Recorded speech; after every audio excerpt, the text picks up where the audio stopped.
So recently, I have been reflecting on my feelings in regards to Chainsaw Man, not just with part 2, but just the overall story as a whole. And I've come not to the realization, but the acceptance that this man Denji needs help, man. This guy Fujimoto has put this man in endless trauma. And when I say that, I'm not being hyperbolic here. Now, I want to make it clear that this is not going to be one of those like trauma Olympics types of videos where I'm going to be comparing other characters, because I could easily make a video about Yuji Itadori and how this one-eyed cat terrorist by the name of Gege Akutami doesn't know the reason why people say you don't kick a person while they're down. This video is going to be, I guess, somewhat of an overview of every single canon event, or I guess I should say traumatic moment, Denji has went throughout the entire series up until this very point. So to start, we are not even going to talk about post Denji and Pochita merging. No.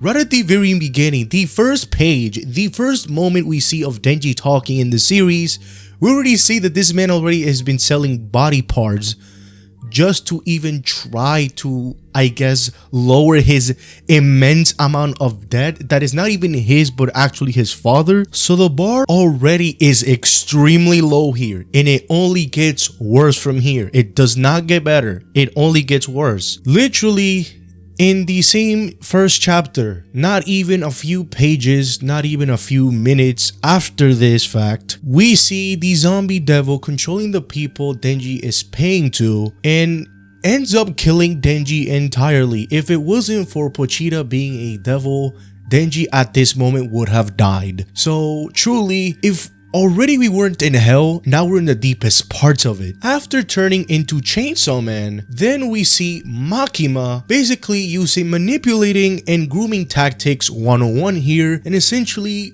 like jingling keys, tries to sell Denji this idea of living the life that he always wanted to live, just as long as he works for her. And while this isn't particularly as bad, I'm gonna touch upon the fuckery that happens because of this. But let's keep going. Time passes, and after the hotel arc where we see them getting stuck for a little while, they end up partying, and of course, Himeno, oh boy, we see one of the most disgusting moments just point blank as Himeno kisses Denji and vomits inside of his mouth. So essentially, a moment that would have been a victory for Denji to some extent, as he always has dreamed of getting a kiss, now gets sullied in its entirety. God damn it, this poor teenager, man. Then a short while later, then we end up seeing Reese, who, oh dear Jesus Christ, if you thought that the kiss wasn't bad enough with vomiting, yeah, no, essentially Reese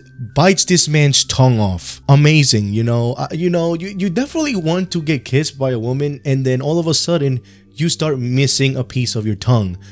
That's great. Something that ends up becoming a pattern, especially at this point of the story, that Denji even himself downright mentions, is that most of the female characters don't care about Denji, but rather care about Chainsaw Man. And that of course plays a part into what Makima's manipulation scheme truly was about. But we're gonna get into that in a second. After Denji gets acquired by Makima, he ends up forming bonds and relationships with both Aki and Power, and they essentially have this weird family dynamic going on. And Denji in this moment truly has some level of happiness and some level of peace in his life. And then we get easily the worst stretch of Denji's life we have ever seen so far in the story, where not only does Denji have to kill Aki because he becomes the gun fiend, him having no choice but to do so, and then not shortly thereafter that Makima kills Power in front of his eyes as she was holding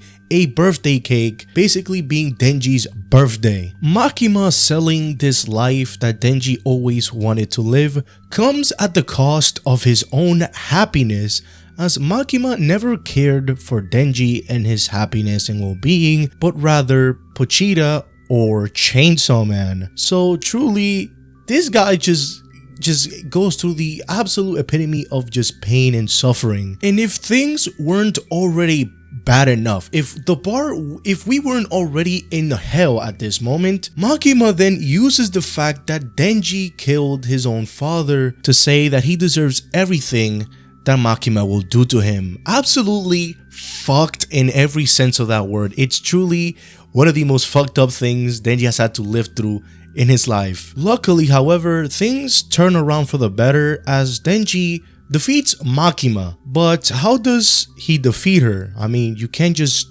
downright kill her in normal means. Fujimoto over here decides to tap into his roots with Fire Punch and just essentially goes the cannibalism route. Basically, Makima ends up becoming food and Denji eats her whole, literally. For the life of me, I genuinely do not understand how on God's green earth Denji managed to eat anything else after this moment. Literally, I would not be able to eat food again. After this though, Nayuta ends up becoming into existence as the new control devil, and Denji assumes responsibility as this father slash big brother, and peace is within Denji once more after this. He generally becomes a teenager that focuses on school. Finally, some level of just regular life activities. But of course, that ends up becoming somewhat short-lived as Chainsaw Man, I guess, is crafted in a way where Denji can't be happy for like 2, 3 to 5 years. This man needs to be in constant pain and agony, you know? So to, I guess, get it out of the way, Miss Fumiko over here decides to essentially, you know, grow up this man as if like, you know, you just randomly do that to people without asking for consent. You know what I mean? Get this woman out of here, man. But of course, this already is bad, but compared into what happens next, it's literally small fries. So Borim here, this absolute terrorist, I feel like this is Fujimoto's self-insert into trying to torment the shit out of Denji here, decides to burn this man's whole house. And you know Miawi? Do you remember Miawi? Yeah, Miawi died. God damn it, man. Things go from bad to worse as Nayuta goes missing after the fire incident, but you see, Denji wants to try to save her, but he can't, as basically the Devil Hunter Association just absolutely has them as a fucking lab rat, you know? Cutting his legs up, just absolutely torturing this guy, you know what I mean? Because that's fun, that's great. And then how could we possibly forget the moment? How could we forget the moment where Denji at this point, after he gets, I guess, rescued in some way, shape, or form from the facility, Denji is rock bottom. This man is going through so much. Yoru over here decides the fantastic idea. This man is already down in the depths of hell emotionally. God, I cannot even say this. She decides to jack this man off. I don't understand. And the way that it happens is so unbelievably like gross in such a it absolutely sucks in every way, shape, or form. It sucks. Then after this, then they go to a restaurant to eat. And Borim, this absolute fucking terrorist that is, in my opinion, a self-insert for Fujimoto to torment the fuck out of Denji here, as if he hasn't already gone through enough shit, decides to taunt Denji in this weird cryptic way, where it's like, we don't know what he's trying to get at here. Denji wants to just absolutely stab the shit out of him, but he sits down, and then we just see in the belt strip Nayuta's decapitated head just creeping up, sending Denji into a raging fit of anger. Absolutely fucking insane.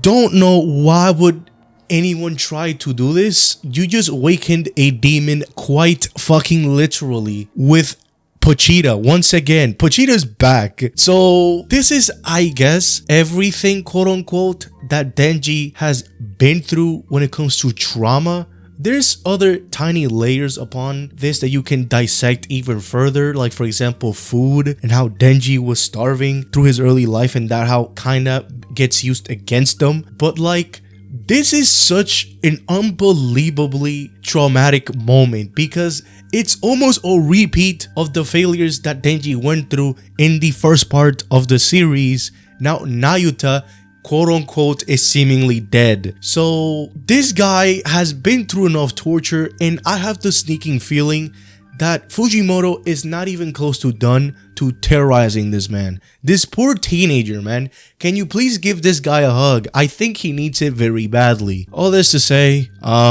get this guy Denji out of the story, for the love of Jesus Christ. I don't think either Denji or myself can handle any more of this trauma. I think it's time to just call it quits and just end this shit right now, man. Just let him get Nayuta and just live a life in peace after this. I don't think Chainsaw Man is needed anymore. Anyways, that's it for this video. Hope you guys enjoyed. See you guys next time, I guess.